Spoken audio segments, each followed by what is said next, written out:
बिस्मिल्लाहिर्रहमानिर्रहीम। पाकिस्तान और दुनिया भर में देखने वालों को अस्सलाम वालेकुम। मेरा नाम है मोहम्मद आसिम। नाजरीन, हाजी नवाज गुड्डू जिनके बेटे को गोलियां मारकर गाड़ी में कत्ल कर दिया गया और आज तक यही बात हो रही है कि मामूली सी बात थी, मामूली सा झगड़ा था कि गाड़ी की ओवरटेक या गाड़ी के साथ गाड़ी लगने का, लेकिन इतनी मामूली सी बात पे हजारों गोलियां चल जाना और वो भी सीधी और कत्लो गारत हो जाना समझ से बालत आ रहा है।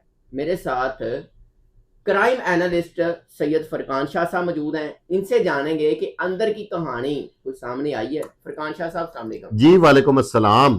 फरकान शाह साहब, सबसे पहले ये बताएं, कहा जा रहा है हजारों गोलियां चल गई, हजारों गोलियां चल गई। ये जो है ना मुर्तज़ा उर्फ पप, ये है थोड़ा सा साइकोलॉजिकल पेशेंट।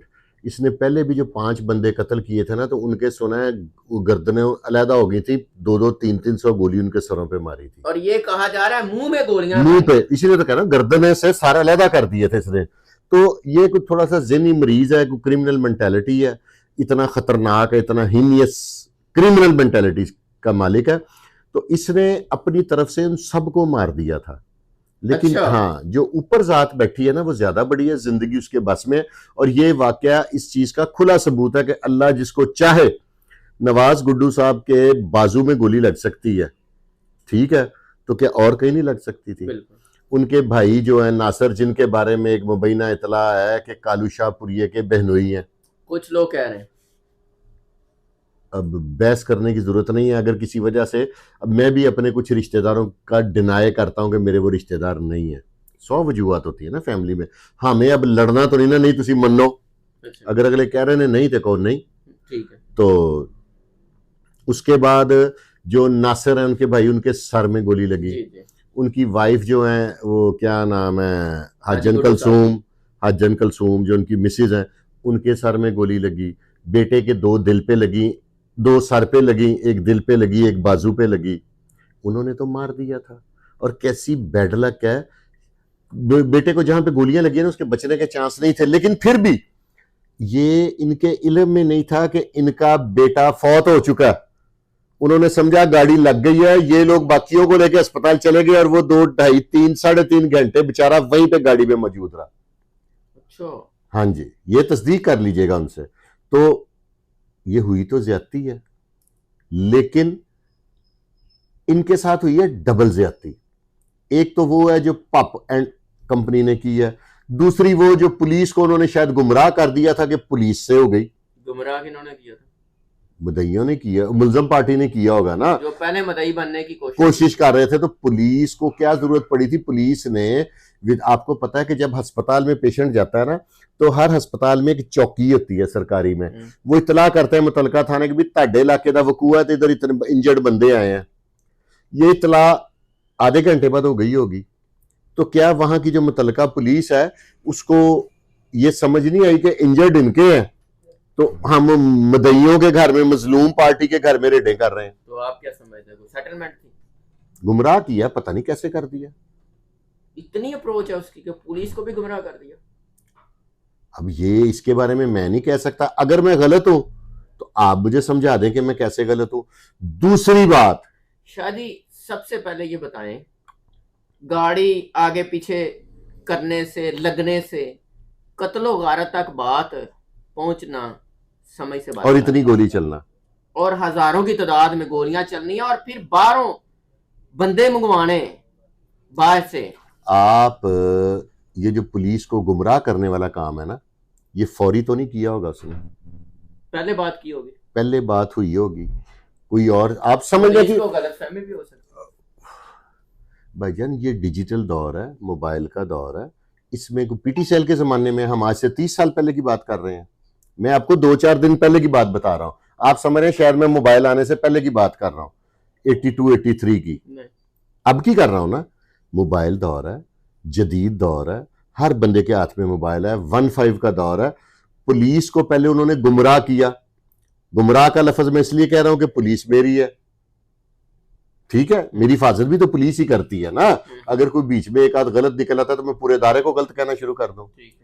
पुलिस को गुमराह किया, और पुलिस की गुमराही जौन सी है वो यहां से एक और सबूत है मेरे पास जहां से साबित होती है।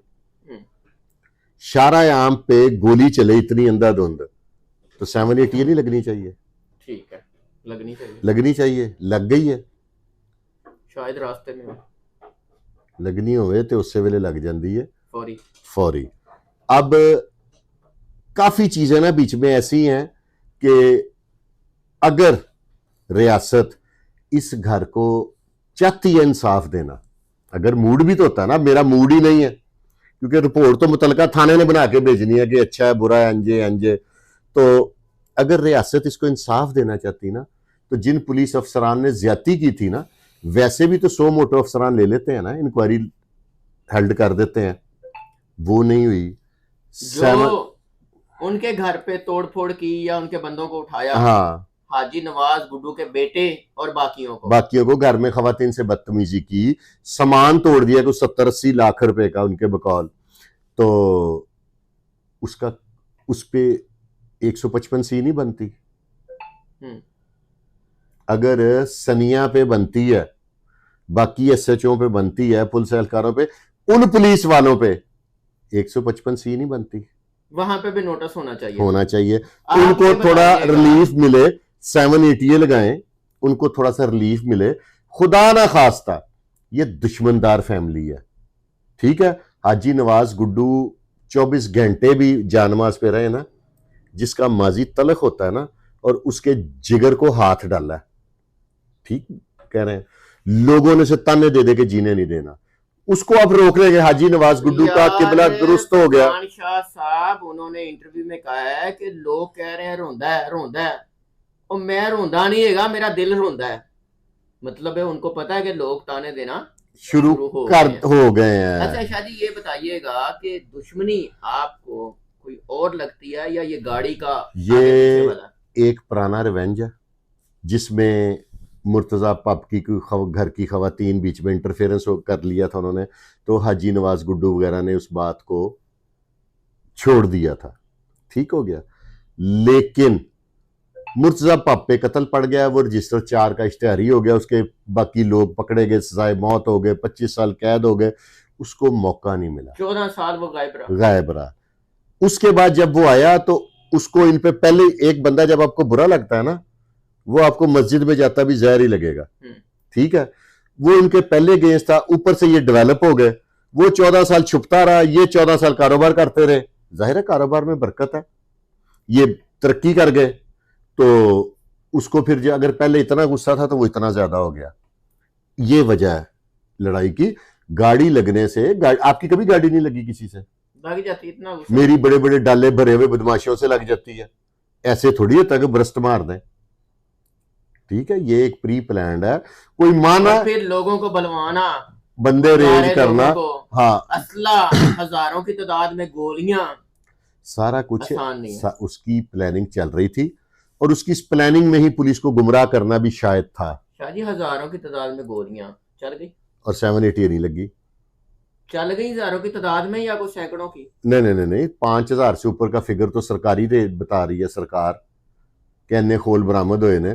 तो इधर तो आम किसी माड़े बंदे ने 6 गो फायर इकट्ठे कर दिए हो तो उस पर 7-8 लग जाते हैं। होगा क्या जो गुड्डू साहब हैं, उन्होंने कहा जी मुझे कोई कहे मेरी जमात या मेरे लोग कि आपने खुद इसका हिसाब लेना, या मुझे इंसाफ ना मिला तो फिर मैं अपना हिसाब लूंगा। यही बात तो मैं रियासत वालों को समझा रहा हूं कि इस कत्ल को आम कत्ल ना समझे, ये लाहौर का अमन खराब होने वाला वाकया कोई हो सकता है, ठीक है। ये भी कहा कि मैं उस लाइन में वापस नहीं जाना चाहता जो पीछे मैं छोड़ आया हूं, मतलब क्रिमिनल था जो भी। सारे दुनिया वाले नहीं जीने देते, वो कहेंगे अड्डा तू हाजी गुड्डू, किसी के साथ अगर इसका प्रॉपर्टी का कारोबार या कोई भी जो इनका बिजनेस है वो करेंगे, किसी के साथ औखे सौखे होंगे तो लोग भला क्या कहते हैं, गांव के लोग बड़े स्ट्रेट फॉरवर्ड होते हैं, उन्होंने कहना अड्डा तू हाजी गुड्डू पुत्र दादे बदला लाया। क्या करेगा, किस किस को जवाब देगा, क्या कहेगा कि मैंने राह रास्त इख्तियार कर लिया, छड़ अड्डी राह रास्त बदला। आप अपने आप को कंट्रोल कर लेंगे, जो इनकी फैमिली के नौजवान हैं उनको सबको रस्सियां डाल के रखेंगे घर में। ये हालात खराब से शादी क्या लगता है आपको, इंसाफ मिल पाएगा? मिलना तो चाहिए। इंसाफ ना मिलने, देखे ना टीपू ट्रक्का वाला या तीफी भट्ट फैमिली में उस वक्त के जो अफसरान थे जिन पे जानिबदारी का इल्ज़ाम लगा था, जिनकी जानिबदारी की वजह से बकौल मौर्रख या दोनों फैमिलियों की वजह से, दोनों के इंटरव्यू चल रहे हैं ना, वो कह रहे हैं जी इन उन अफसरान की वजह से हमारी दुश्मनी में इतने कत्ल हो गए, कहीं मौर्रख आजकल के अफसरान को भी ना कल को लिख दे। ठीक है, अभी आप क्या देखते हैं कि कानून ठीक चल रहा है? मैं अब कानून के क्या खिलाफ बात करूं, आप चाह रहे हैं कि सुबह मैंने चुप के ले जान। 780 नहीं लगी, ठीक है। उसके बाद जिन पुलिस अफसरान ने गुमराह होकर रेडें रुडें की, उनके खिलाफ एक्शन कोई नहीं हुआ। आपको क्या लग रहा है फ्यूचर में कोई बड़ा जबरदस्त हो जाएगा? जो असल केस है 780 लगाए, साल 6 महीने में फैसला हो जाए। पाप, मुर्तजा पाप जो, वो कौन है? थोड़ा इनके सुतेले चचा का बेटा। मजबूत भी, मतलब खाता पीता है? खाता पीता हो ना हो, जो क्रिमिनल आदमी होता है ना, जो जेल थाने, ये होते हैं, इसको पंजाबी में कहते हैं वादे घाटे। वो सारे वादे घाटे समझता है, समझ गए। पहले 5 कत्लों में वो खुद इश्तिहारी था, अब वो अपनी फैमिली के 2 बंदे इश्तिहारी कर देगा, वो सारा संभाल लेंगे। देखा कि इस मामले में वो भागा नहीं है, बैठा रहा, क्या उसको अंदाजा नहीं था? वो उसको, जो उसका सिफारशी था या जिससे उसका तल्लक था, उसको इत्मीनान था कि पुलिस मुझे नहीं पकड़ेगी। वो कितना का कॉन्फिडेंट था। वो तो वाकई कुछ ऐसा हो गया ना कि इतने, कोई तीसरा फरीक मुलव्वस हो सकता है? कोई भी अपनी दुश्मनी निकालने के लिए किसी के ऊपर हाथ रख सकता है। शाह जी बहुत शुक्रिया नाजरीन, आपने पूरी गुफ्तगू सुन ली। आप भी अपनी राय का इजहार कीजिएगा। इजाजत दीजिए, अल्लाह ने के बाद।